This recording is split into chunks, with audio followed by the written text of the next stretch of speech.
Hello everyone, আসসালামু আলাইকুম। Welcome back to my channel. কেমন আছো সবাই? আশা করি ভালো আছো, আমিও ভালো আছি। তো আজকে আমি চিকেন সিঙ্গারা বানাবো ইফতারে।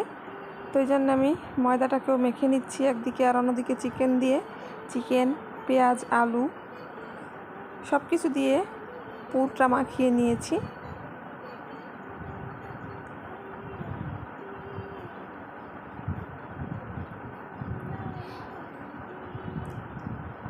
তো এই যে একটু গাজরও দিয়েছিলাম।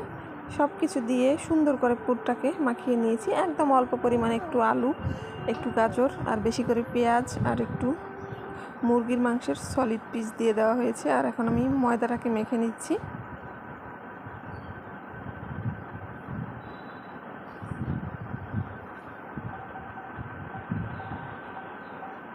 এরপর আমি রাতের জন্যে একটু মাংসের সাথে মুরগির পা, তারপরে সিনা, এই সব কিছুকেই একটু অল্প পরিমাণে আলু দিয়ে রান্না করতেছিলাম।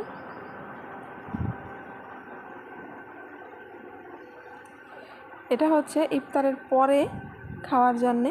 আর এই যে চামড়াগুলোকে মুরগির, যেহেতু এগুলো কক মুরগি আর সাথে কিছু দেশি মুরগির চামড়াও ছিল, ওই জন্য আর ফেলা হয়নি। তো এগুলোকে একদম বেশি করে মরিচ দিয়ে মরিচ খোলা করা হয়েছে। আমার কাছে ভালোই লাগে এভাবে খেতে।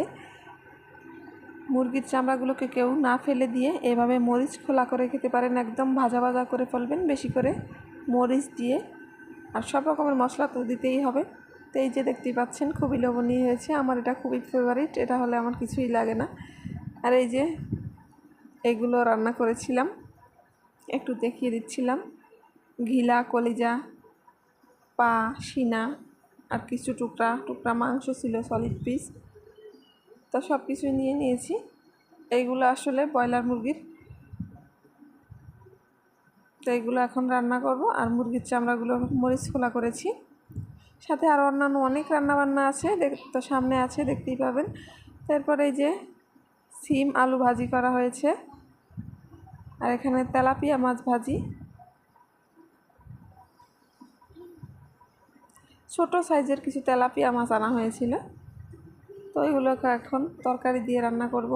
এই যে ফুলকপি আর আলু দিয়ে রান্না করব এগুলো।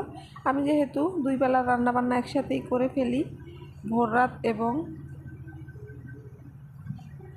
ইফতারের পর খাওয়ার জন্যে, তো সব রান্নাবান্নাই একসাথে করে ফেলতেছি আমি।